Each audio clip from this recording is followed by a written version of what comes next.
histonautas, mi nombre es Hilda Sosa Aguirre. El día de hoy, en esta tercera temporada de Histoflix, revisaremos el tema de tubo digestivo.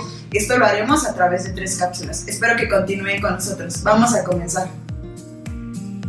Bienvenidos histonautas. El día de hoy hablaremos de tubo digestivo.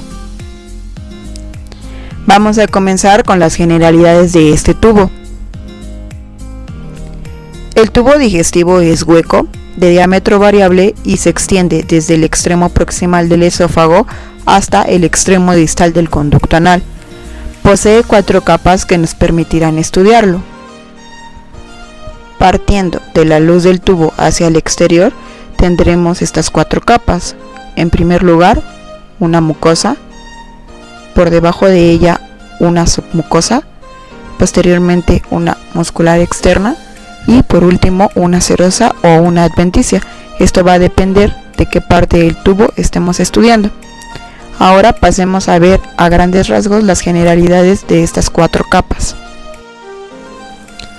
La mucosa está compuesta por un epitelio, una lámina propia formada de tejido conjuntivo laxo y tejido linfoide difuso, y una muscular de la mucosa, la cual es músculo liso en distribución longitudinal.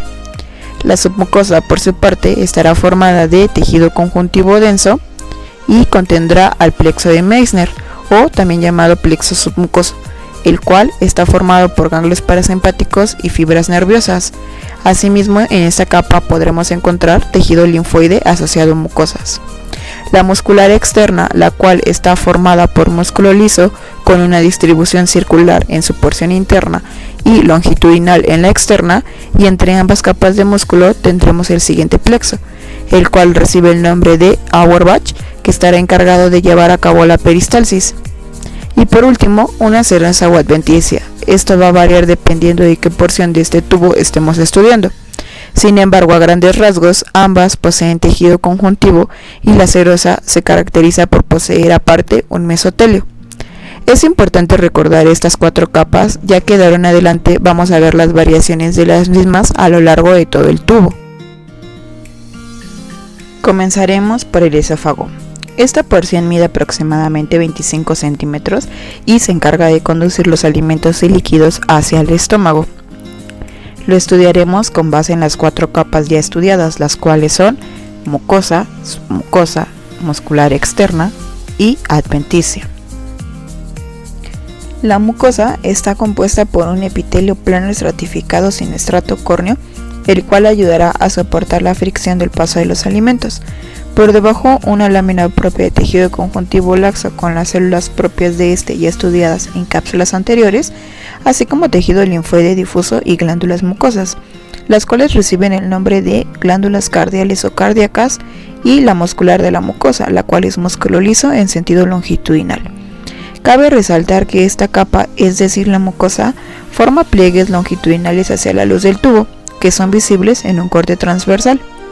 En la submucosa encontraremos tejido conjuntivo denso y irregular, el plexo de Meissner, y se va a distinguir por contener glándulas seromucosas, las cuales reciben el nombre de esofágicas propiamente dichas. Estas glándulas, en conjunto con las glándulas cardiales, secretan su contenido hacia la luz del tubo para lubricarlo y facilitar el paso del bolo alimenticio. Su muscular externa se divide en circular interna y longitudinal externa, con el plexo de Auerbach entre ambas capas. Sin embargo, si dividimos el esófago en tercios, veremos que en su tercio proximal encontraremos músculo estriado, el cual es una continuación del músculo de la faringe. En su porción media existen ambos tipos de músculo, tanto estriado como liso, y en su porción distal encontraremos únicamente músculo liso. Es importante, ya que esta variación solo la encontramos en el esófago. Por último, el esófago se encuentra rodeado de una adventicia, que a la hora de atravesar el diafragma cambia a ser una serosa. Muy bien, histonautas, comencemos nuestro histodiagnóstico con lo ya aprendido.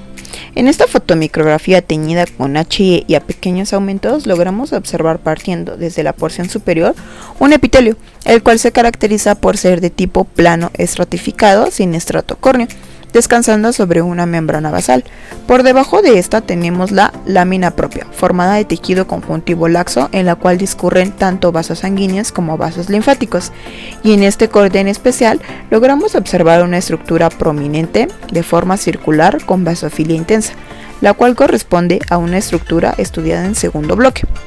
Exacto, es un nódulo linfoide perteneciente al malte.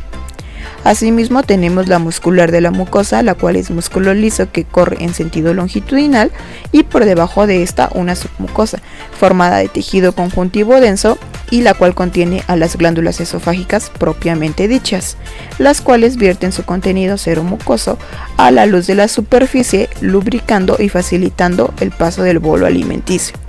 Debajo de la submucosa tenemos la muscular externa, la cual tiene una configuración circular interna, longitudinal externa, y dependiendo del tercio del esófago que nos encontremos observando, vamos a encontrar músculo esquelético en su primera porción, músculo liso y músculo esquelético en su segunda porción y músculo liso en su tercera porción.